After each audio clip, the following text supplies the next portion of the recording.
Itu aja ya.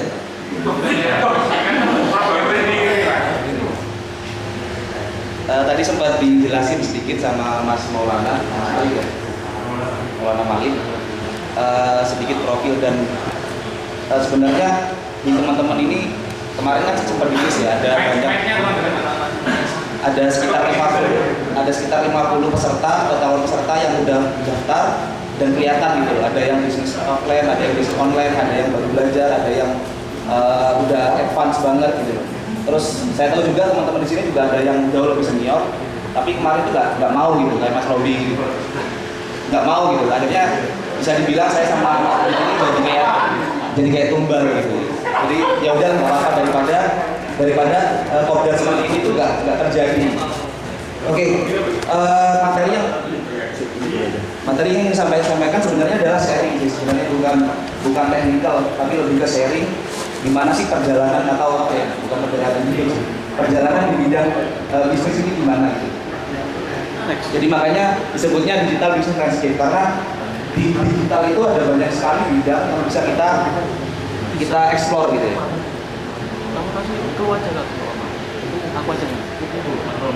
Nah, ini sempat disinggung di tahun 2015, waktu itu saya baru kembali ke Jember lagi.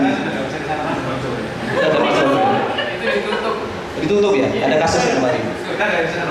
Yang di bawah masih dibuka. Jadi pertama kali saya 2-3 tahun lalu itu di Jakarta, terus pertama kali balik ke Jember itu yang saya cari adalah ada nggak sih komunitas internet marketer di Jember itu. Dan kebetulan waktu itu di bulan itu ada kopdar pertama dan saya join dan nggak ada yang kenal sama sekali saya di situ. Terus yang kedua di 1 tahun kemudian baru ada benar-benar gathering lagi dan kemarin pesertanya 30-40 orang ya. Teman-teman yang di sini yang bulan lalu ada yang datang ya? Beberapa ada yang datang ya.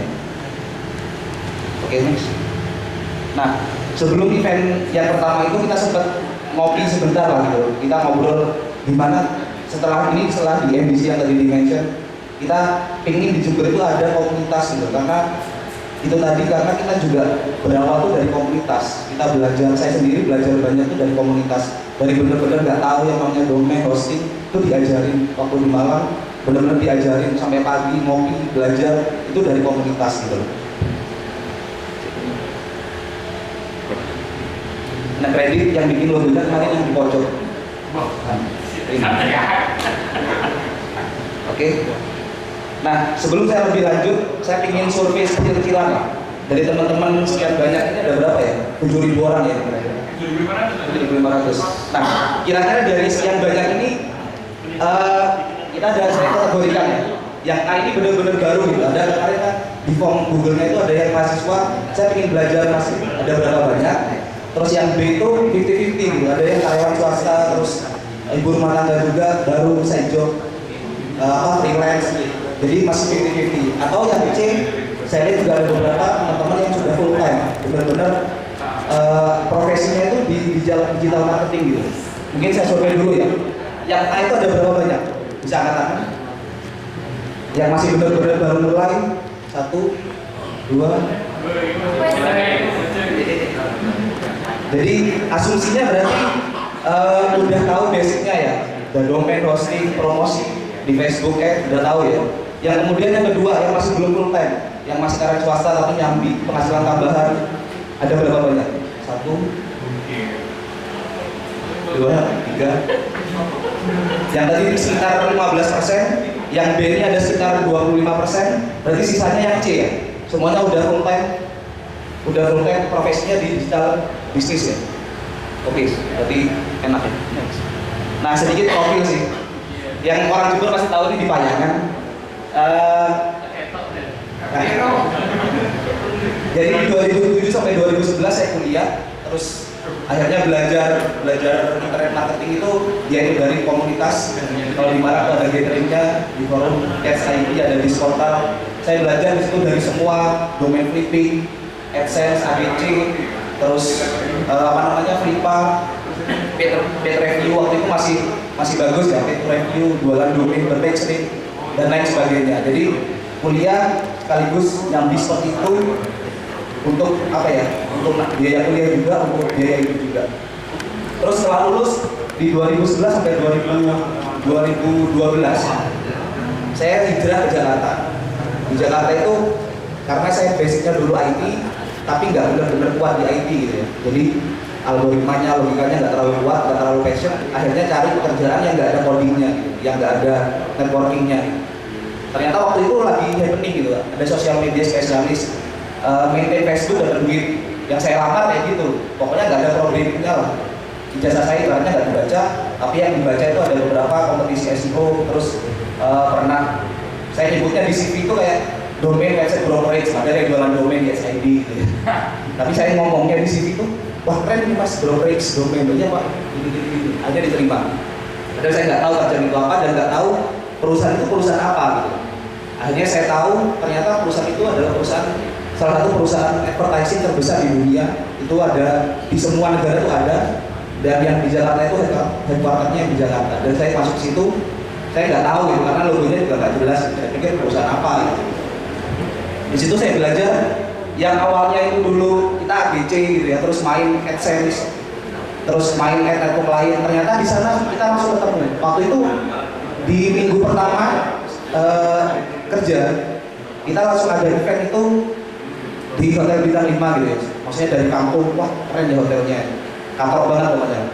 Masuk sana ternyata yang datang itu waktu itu masih belum ada Google, Facebook, Twitter di Indonesia.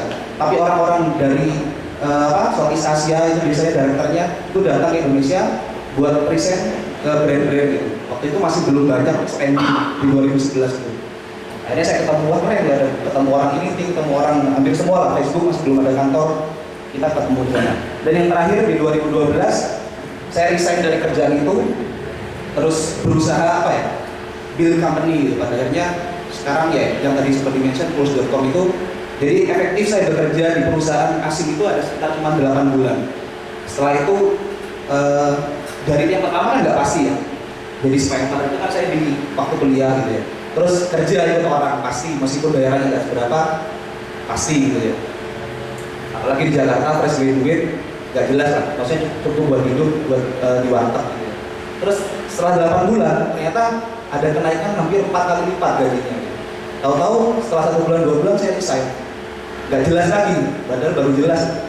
Nah saya gambling lagi di situ karena udah terbiasa di apa ya, hidup apa ya istilahnya nggak teratur kan, freelance, kerjanya nggak teratur. Ya udah saya kembali lagi aja, nanti lulus saja gitu. Ketika misalkan gagal bisa kembali lagi. Tapi alhamdulillah sampai sekarang Pulse sudah lumayan juga, berbadan hukum juga. Terus yang kedua di akhir tahun kemarin sempat belajar bisnis offline. Mungkin teman-teman udah tahu ada kafe itu di Jalan Kalimata, Bargain House. Terus kebetulan juga buat apa ya, buat iseng gitu ya, handle youtuber itu. Ini enaknya langsung tanya jawab atau nanti ada sesinya sendiri? Classified itu. Classified. Oke, jadi tadi gambarnya saya sebenarnya nggak perlu jelaskan karena tadi lebih dari 50% udah tahu online ya. Karena sama seperti di offline, online itu juga ada banyak banget. Ibaratnya misalkan di perbankan ada di offline, itu ada banyak banget materi yang bisa kita bidang, yang kita bisa jadi part of-nya gitu. Misalkan di bagian human resource atau di bagian ngurusin apanya, security-nya, ngurusin hospitality-nya, ada banyak sekali lah. Begitu juga di online. Nah, ini sedikit data sih, mungkin di Indonesia itu banyak banget sebenarnya, populasi dari 250 juta itu ada 33%, masih 33% yang pakai internet. Sisanya itu kan masih belum terjangkau internet. Jadi pertumbuhannya itu masih sangat pesat. Kenapa? Banyak perusahaan itu sudah mulai boyong Indonesia, dari Jepang, Australia, Singapura itu banyak yang sini. Karena dari 33% penetrasi aja itu udah marketnya udah gede banget. Dibandingkan dengan Singapura cuma berapa juta gitu. Terus pengguna Facebook itu ada sekitar 27% dari total populasi Indonesia. Hampir semua orang Facebookan gitu sekarang. Kalau kita lihat data ini berarti benar-benar ya online itu ya udah sama dengan offline gitu. Jadi banyak banget transaksi yang bisa terjadi di sana, jualan apapun bisa, jual jasa apapun bisa, jualan produk apapun bisa, karena marketnya ada. Nah, mayoritas penggunanya itu adalah anak muda di bawah umur 30 tahun. Ada sekitar 56% itu didominasi anak muda. Yang di atas saya itu yang maksudnya yang orang tua kita yang udah umur 50-55, mereka kan baru mengenal kan, itu yang disebut adopter. Kalau yang kita kan udah lahir dari generasi sosial media gitu ya. Sedikit-dikit update status, sedikit-dikit hujan gitu ya. Nah, ini yang pertama basic dari sistem transaksi itu kita bisa seperti di online juga, apa di offline. Intinya transaksi terjadi itu ketika ada penjual, pembeli, kemudian ada komoditas yang diperjualbelikan.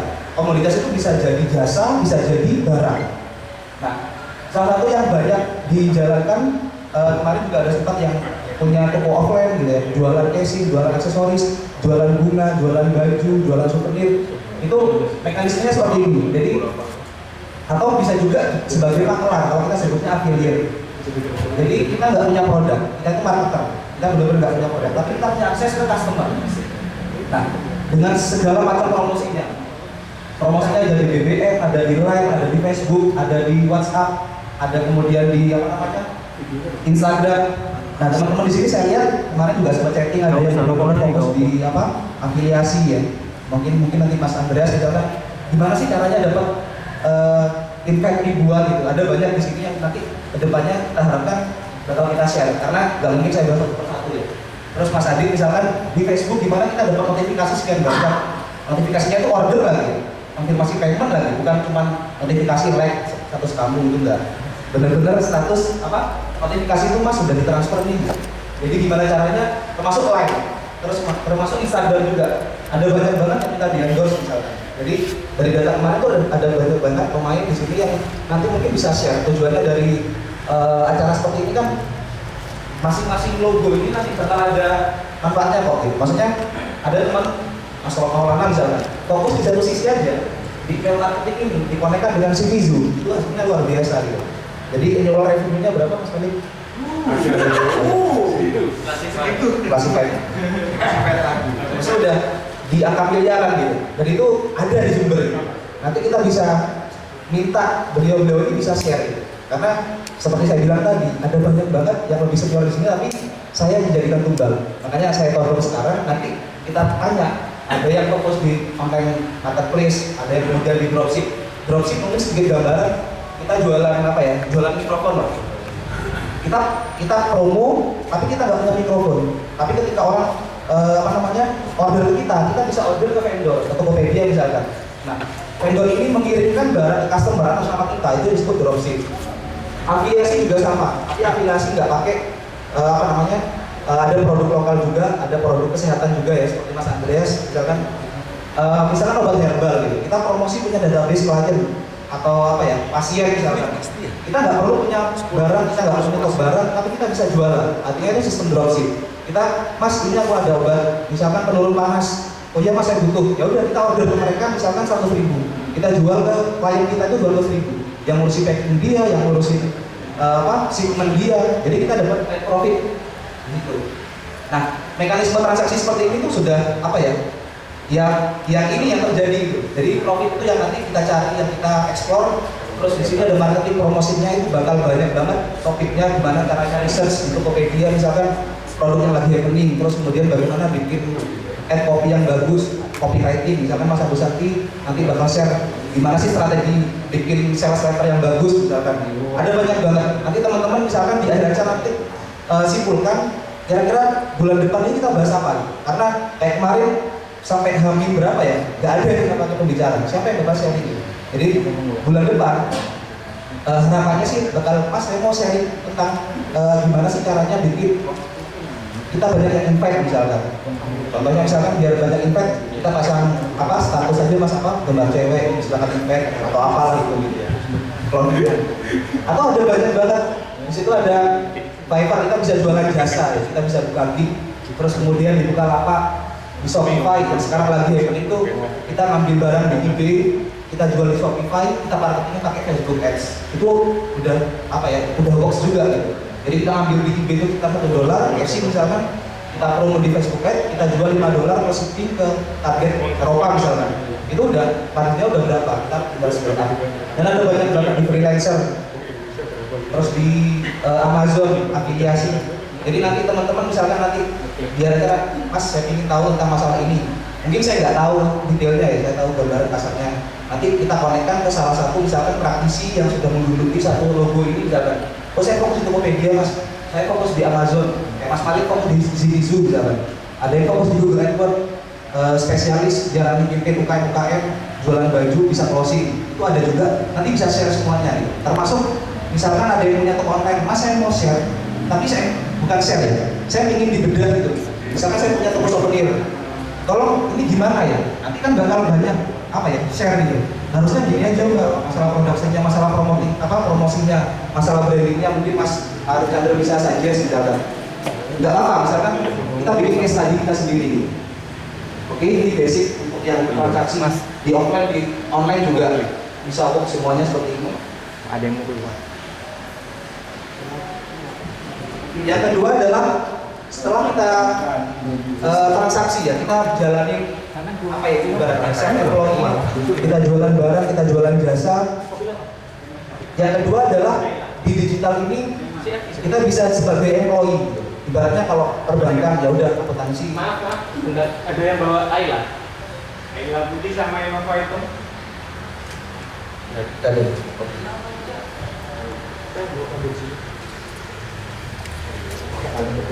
Boleh lanjut? Nah, yang kedua adalah di apa ya namanya? Di digital ini kita juga bisa sebagai profesional.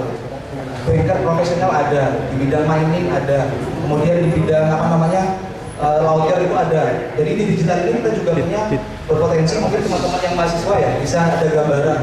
Karena digital ini kan industri kreatif, jadi nggak harus lulusan apa enggak. Jadi bisa semuanya. Ini yang bawahnya sebenarnya kantor Bukalapak, kantor Bukalapak yang baru. Dia baru di invest dari STP Group ya, dapat ratusan miliar nggak salah. Dia bikin kantor gila-gilaan, lebih keren daripada Google. Nah, kira-kira seperti ini. Teman-teman pasti pernah lihat kan iklan seperti ini di YouTube. Pasti kita skip kan? Ya maksudnya pernah tahu lah iklan seperti ini. Kemudian ada apa? Iklan banner gitu ya. Kita buka HP, kita buka website apa dapat banner. Sebenarnya prosesnya ini panjang banget gitu. Gimana iklan ini di sini dengan orang ini ditargetkan pada kita. Di belakang itu ternyata ada banyak banget proses yang dilewati dari apa namanya? Hasilnya banyak. Seperti misalkan kita custom ke BCA lah, kita teller ke customer ke teller. Kita kan nggak tahu di belakangnya itu ada banyak sistem yang berjalan. Begitu juga di digital marketing. Jadi itu ada banyak banget lewatnya di mana, trackingnya di mana, di create-nya di mana, di placement-nya di mana. Kita nggak bakal bahas ini selesai ya. Kalau sehari pun nggak selesai. Ini ada banyak banget kita bisa main juga. Kita bikin tool, kita kemudian bikin consultant company, kita bikin medianya. Terus ini brand ini yang spending, yang punya uang biasanya. Kita skip ini lebih mungkin secara garis besarnya seperti ini. Seperti yang saya sebutkan tadi, ketika saya bekerja itu saya handle misalkan contohnya misalkan apa ya, Honda ngeluarin sekarang produk barunya apa HRV ya atau BRV ya kalau nggak salah. Nah, oh ya BRV. Ini ada mobil. Nah, ketika dia mau promo, ketika meluncurkan produk baru, dia pasti punya budget promo dan itu nggak mungkin dikerjakan sendiri. Mereka pasti lempar ke perusahaan advertising yang bakal ngurusin dari TV, dari tabloid, dari digital. Nah, dulu perusahaan saya itu yang ngurusin itu semua. Jadi kliennya ada Bank Mandiri, ada Samsung, ada Indosat, bahkan Google. Google aja yang dia punya AdWords, dia campaign waktu itu UKM Go Online. Dia nggak mau jalanin sendiri. Padahal kan lucu, padahal dia yang punya AdWords, ngapain gitu. Jadi transparan juga mungkin dari SOP perusahaannya ya. Jadi dia lempar ke perusahaan saya bekerja itu, tolong di research, bahkan kita bayar ke Google juga, padahal untuk campaignnya dia sendiri.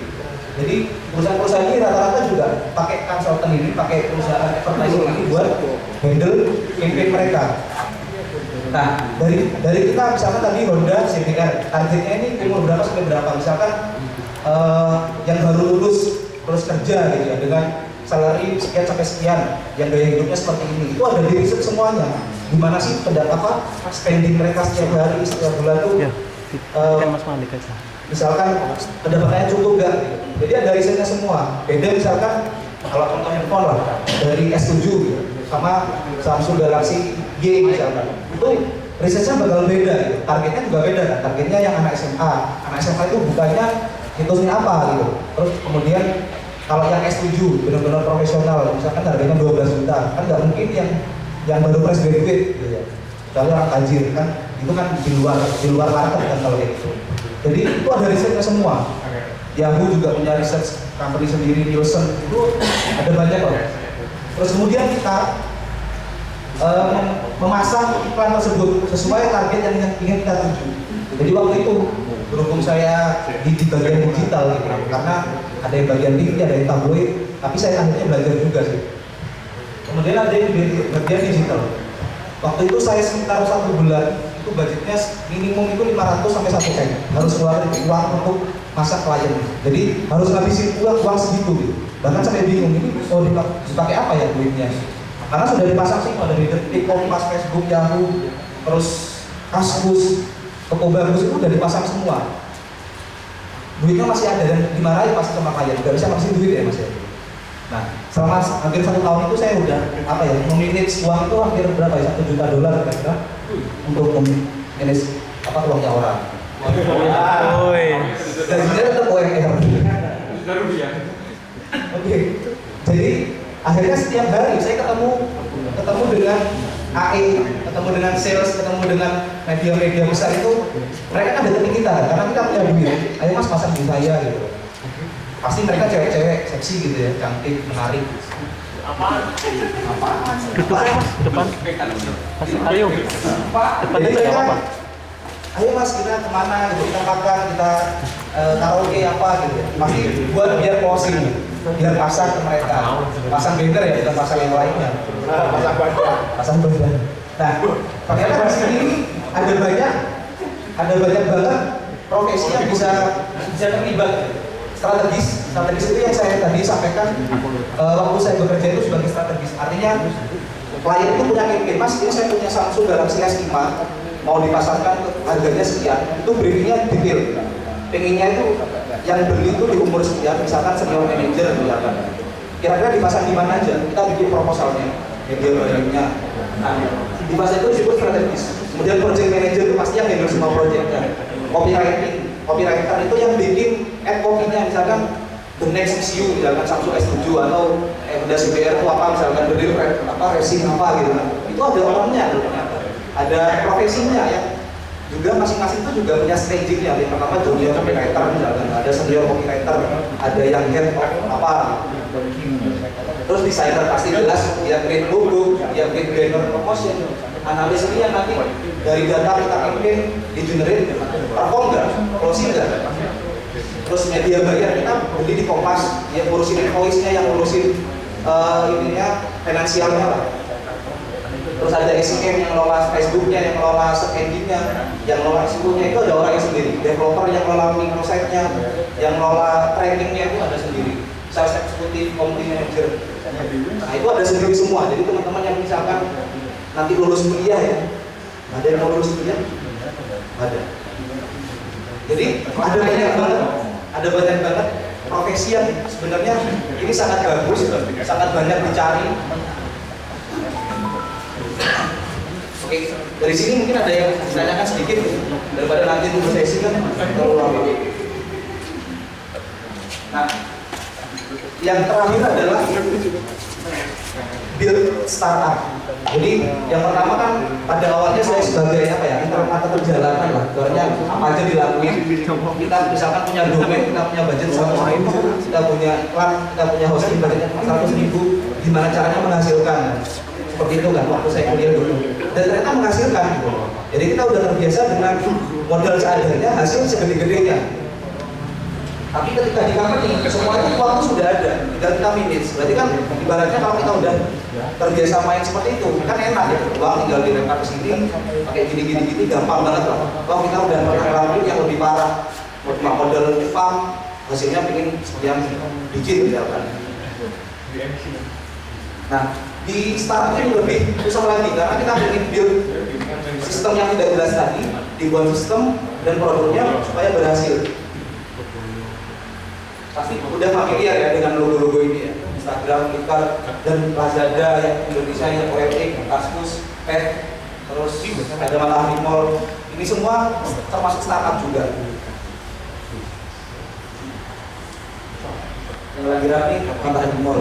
Nah, sebenarnya inilah startup itu apa sih? Kok banyak startup? Dan ada dalam fokus ya gambarnya. Fokus ke bawahnya. Jadi entrepreneur atau menjadi pengusaha atau startup itu ibaratnya kita loncat dari sebuah tebing. Terus di bawah itu ternyata bukan air, pasir. Mati lah. Jadi ketika kita mau loncat, di waktu yang sama kita mau mendarat, kita harus bikin pesawat yang bisa terbang. Jadi waktu itu saya resign dengan tabungan masih nggak cukup banget buat hidup di Jakarta, saya nekat. Jadi ibaratnya harus berhasil, kalau enggak besok makan apa. Jadi balik lagi ke seperti marketing jalanan gitu. Jadi harus benar-benar gimana caranya produk ini menghasilkan. Nah, startup itu kayak Tokopedia, Bukalapak, terus OLX yang sekarang baru Tujuan.lo, terus Traveloka. Dia itu produknya menemukan solve the problem gitu. Jadi ada masalah apa yang perlu diselesaikan, susah cari tiket, susah beli barang yang murah dari retail langsung, atau susah nge-track sesuatu misalkan harus pakai tracking, susah bikin landing page, susah bikin landing page. Mas Adi nanti bisa jelasin page builder ya. Nah, itu menemukan produknya itu apa gitu. Terus yang kedua masih galau, akhirnya startup itu galau mau solve masalah seperti apa. Yang kedua adalah siapa customernya. Kayak Pulse waktu itu kita punya targetnya orang-orang kantoran, ternyata nggak works. Kita pivot itu berganti berganti haluan lah. Kita di-tweak sedikit, diarahkan ke sana. Misalkan contohnya kayak kafe yang saya handle sekarang, targetnya dulu di medium high, ternyata nggak bisa nih di market Jember. Kita pivot, artinya kita sesuaikan lagi jadi medium low gitu. Jadi masih bingung customernya itu siapa. Jadi kita cari di perjalanan itu kita cari. Yang ketiga itu masih bingung dapat uangnya dari mana, terutama di online. Karena kalau kayak kafe, warung itu ya jelas uangnya dari mana, itu jelas itu. Jualan nasi misalkan. Kalau online enggak bakar. Iya.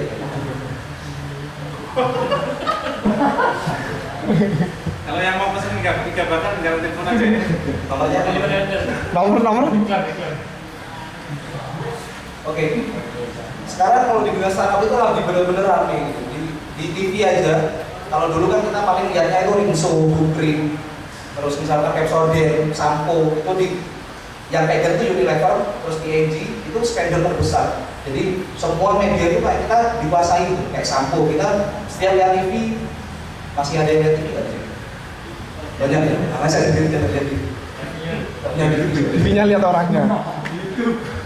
Nah, itu pasti kita lihat iklannya itu apa sih? FMCG, maksudnya customer good gitu. Jadi sampo, terus sabun, terus deterjen, pasta gigi. Nah, sekarang yang namanya apa? Kayak Traveloka pasang, Tokopedia gila-gilaan. Terus apa gitu, Trivago. Kok mereka punya uang sih buat pasang di sana? Ternyata mereka dapat pendanaan sekian banyak di sana. Tokopedia cuma suntikan sekian triliun. Nggak masuk akal gitu.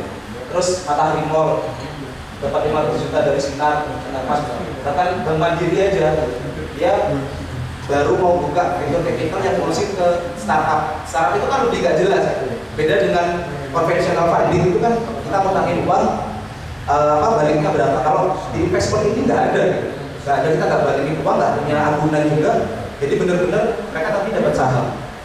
Terus yang ketiga misalkan ada kapital itu dapat dari Sinar Mas. Padahal Sinar Mas itu perusahaan apa? Perusahaan untuk bikin tisu gitu, terus bank juga, terus apa ya Sinar Mas gitu? Ya sawit.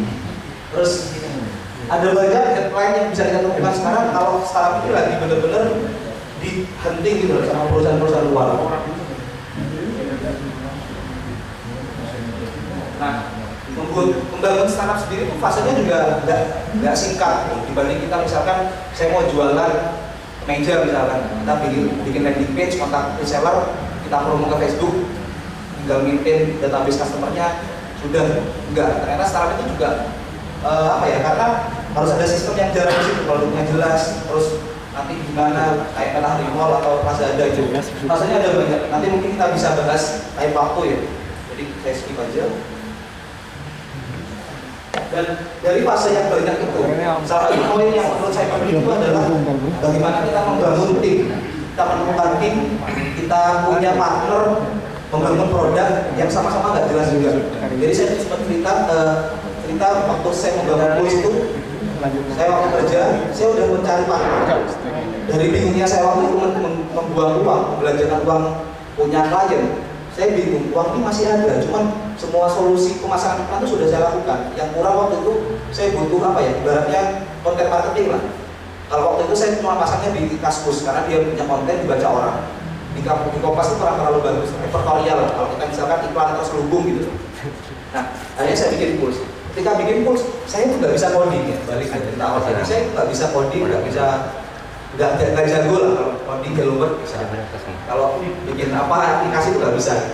Akhirnya saya butuh partner yang bisa apa ya, menuangkan ide, mengeksekusi ide. Gimana sih caranya cari partner itu mungkin yang perlu kita sampaikan juga. Dan sebenarnya partner itu bisa ditemukan dengan komunitas seperti ini atau teman kita yang lama nggak ketemu. Jadi makanya kenapa kita silaturahmi atau kita seperti ini tujuannya itu biar kita punya kenalan baru. Ternyata kita sama-sama main ini ya mas. Hanya bisa berpartnership gitu. Salah satu tujuan baiknya itu kita ngobrol seperti ini. Dan ada 3 jenis orang gitu ya. Yang pertama itu hipster. Hipster ini tips 30. Nanti yang pertama itu hacker gitu. Dalam tanda kutip itu hacker. Jadi dia itu benar-benar ngoprek gitu. Dia ngerti teknis, dia ngerti apa pemrograman database seperti saya bangun terus. Itu satu partner saya itu benar-benar jago. Waktu itu dia kerja di Kaskus. Jadi yang bangun semua sistemnya, database-nya dari dulu Fabulating sampai diubah bikin database sendiri karena Fabulating yang udah kita dunia itu nggak ada sebesar Kaskus gitu. Bahkan orang Fabulating yang didatengin itu nggak mampu, kita nggak pernah yang seperti ini. Kalian bikin sendiri aja lah. Dia bikin seperti itu partner saya. Dia bikin mobilnya juga, dia bikin kasri yang transaksi sama bank BCA waktu itu. Jadi dia bikin semuanya satu orang.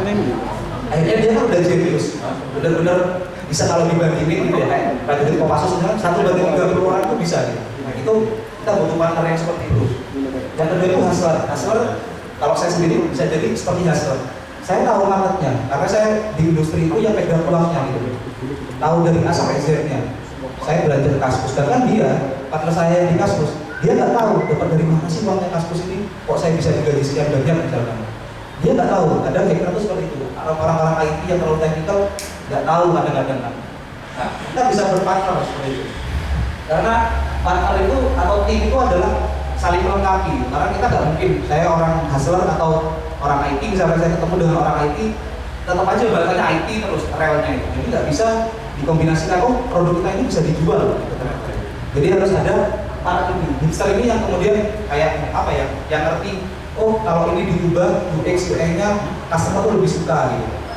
Jadi poin ini yang sebenarnya biar kita itu apa ya, berproses gitu loh. Jadi waktu itu main pertama saya blogging sendirian, ada kebenaran bingung bikin lagi. Jadi ketika kita berpartner itu ada banyak diskusi, ada terbentuk sistem terbentuk, bahkan kita bisa patungan bikin server yang lebih bagus, dengan script yang lebih bagus. Akhirnya kita scaling lebih besar lagi. Tujuannya berpartner itu seperti itu. Nah ini, hacker itu proper gitu ya. Terus hipster itu yang seperti desain. Terus misalkan saya punya makanan mas, saya bisa bikin risoles, bisa bikin barmi gitu. Nah, tapi saya nggak bisa jualan. Nggak punya tempat, nggak punya modal. Akhirnya saya ketemu partner. Ayo bikin kafe ekspornya kamu bisa. Padahal saya juga nggak bisa. Tapi saya ngerti saya bisa gitu. Saya bisa pakai apa? Hire orang, chef atau lain sebagainya. Dia punya modal, dia punya analisa market. Akhirnya terjadilah pertemuan itu. Jadi kenali diri kita sendiri dulu lah. Dari poin ini mungkin kira-kira saya apa ya? Ada yang udah mulai tergambarkan. Oh ternyata saya hustle atau ternyata saya apa gitu. Saya masih galau gitu. Masa jadi atau scammer misalkan. Nah ini sedikit tools nih. Dari semua knowledge tadi kita rumuskan sebuah produk yang apa ya? Ibaratnya baby kita lah. Jadi dengan kita belajar, saya di hustle itu tadi di bidang marketing, di pergerakan klien, terus media, bisnis tadi, uang berputar di situ. Teman saya yang di bagian produk, yang kita menciptakan Impuls sekarang diluncurkan itu 2012, sekarang masuk di bulan ke tahun keempat, dan udah hampir semua diliput sama media sih.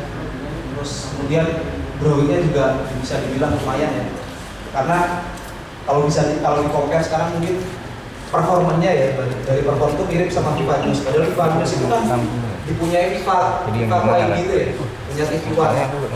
Memang beda. Padahal itu multinasional company, kita bisa kejar. Padahal kita cuma orang dua, freelance kerjanya di kafe, kadang di sini juga kerjanya.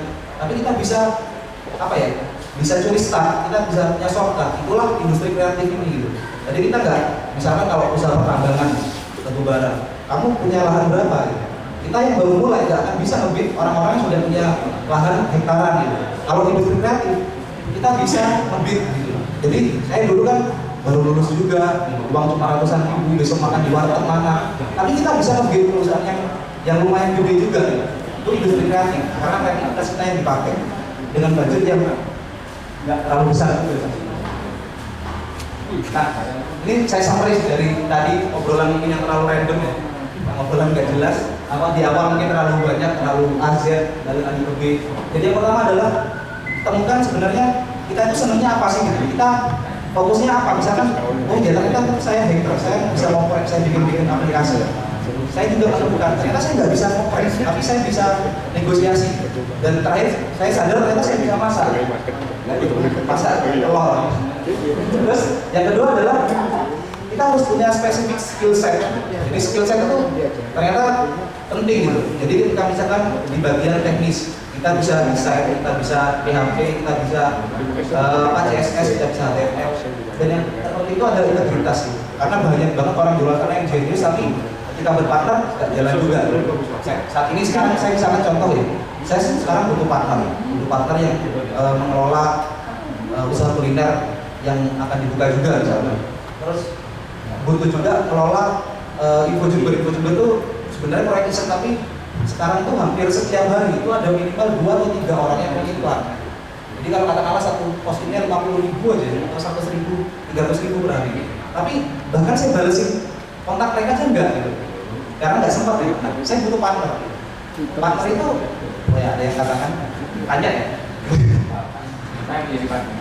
50. Berarti kan mungkin ada banyak orang yang punya ngerti gitu doang, mas Instagram atau gitu doang, Twitter bikin konten, filter, fotografi gampang banget mas, nggak ngepost. Tapi integritasnya nggak ada, akhirnya udah nggak deal kan.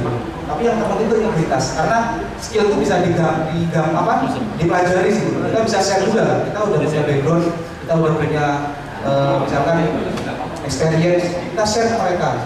Kalau dia punya integritas bakal jalan. Yang ketiga yaitu collaboration tim itu tadi.